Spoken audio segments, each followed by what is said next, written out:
welcome to the Elements of Improv. I'm Andy. I'm Karen. And we are Defiant Monkey Improv, here with a series of short videos talking about different elements of improv.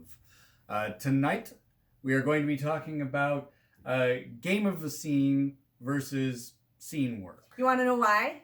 Why? Because I had no idea what the heck they were talking about. And I had it totally misconstrued. This is originally, though, not later. Well, I understand now. Yeah, she does. She's a professional.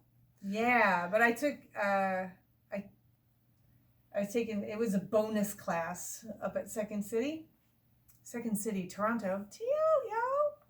And he just kind of said, game of the scene. And I misconstrued what it was for a very long time. And then we had somebody else we knew who was trying to teach it to other people. And I think he had a really hard time explaining it. So I can't be the only one who didn't know what it meant. Sometimes it's a difficult concept to get.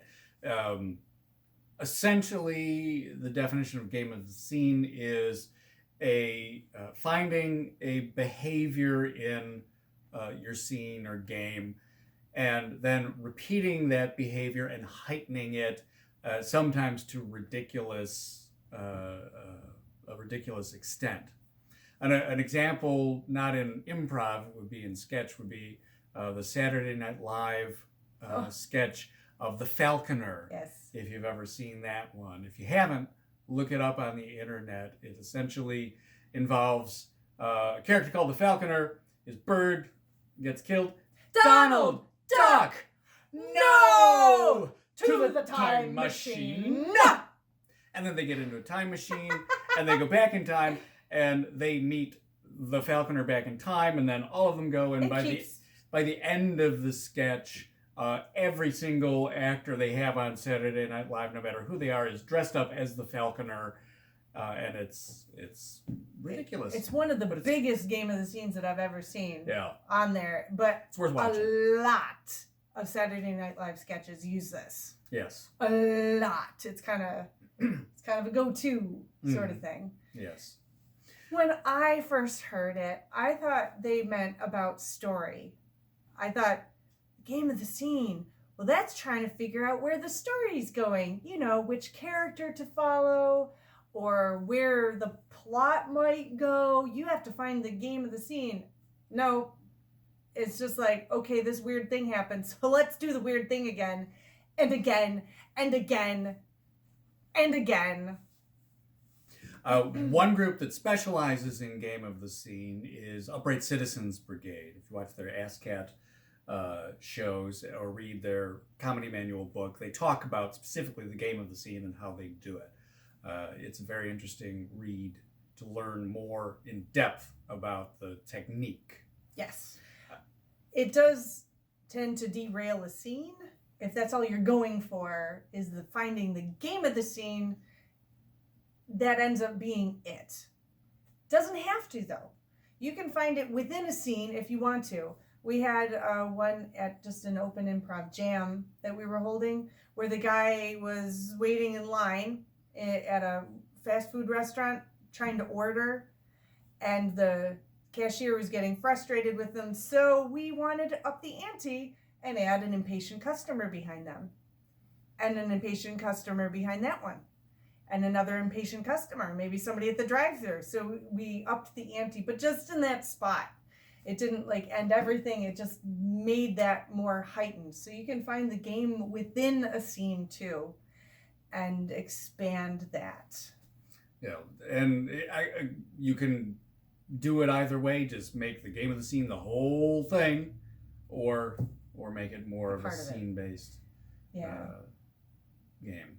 And it doesn't mean that, even though all our examples are add more people, it doesn't mean that. No. It just means whatever is going on is you do it again, you know?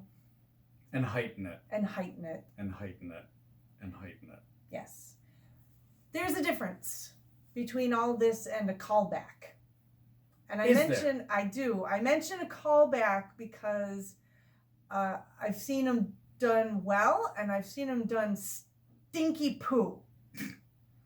Which I don't know. That's jargon. Yeah, I don't know if people have been told like you want a callback. As far as I have found, what is a callback? Just in case people aren't familiar with the term. A callback is when at some point something happens in a scene, and then later in the scene you call back to something that happened earlier by either repeating it or by referencing it, or remembering that you left something there and then when to use it later. Now that would be brilliant to do that. In the documentary TJ and Dave's Trust Us, This Is All Made Up, which if you haven't seen it, you should watch it. It's very interesting.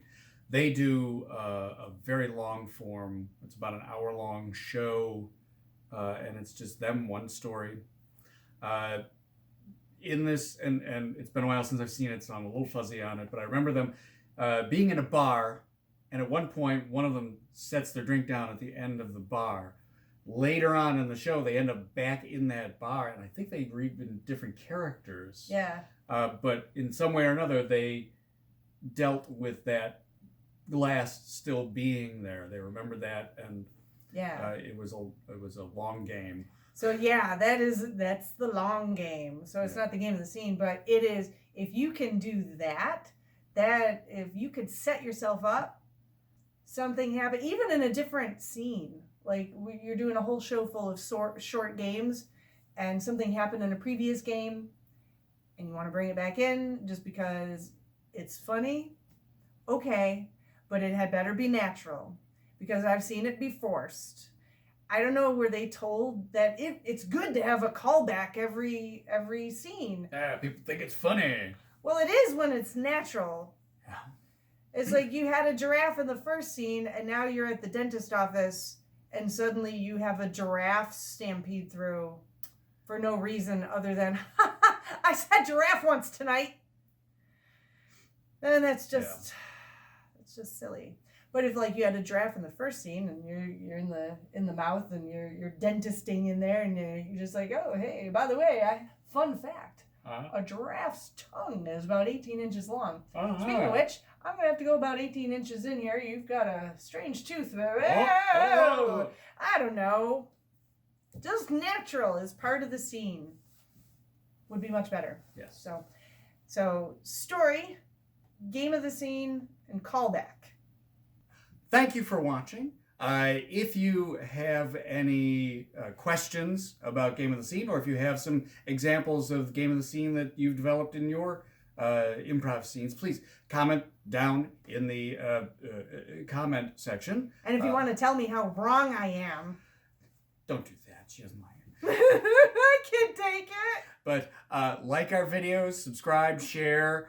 We will also be putting up our links for Venmo and PayPal, passing the hat. If you can support us so we can continue to make these videos, we'd appreciate it. If you can't, we still appreciate you watching our videos. We put it up here to share what we've learned over the years. And if you'd like to support us, but you're like, just toss you money, and all I got was this lousy video, well, why don't you buy our book instead? You can buy our book, read it over, and if you really like it, give us a review, because Amazon, we could use some reviews. These people like to read. We have some reviews. Oh, we do. More! But it's available in print, it's available on Kindle, and eventually it will be available on Audible. Yeah, and that is only if you like it. If you don't like it, read another book. Yeah. Actually, read lots of books. Keep reading. So just read ours again. Well, that's it for us. Oh. We look forward to seeing you again next week. Until then, happy improvising.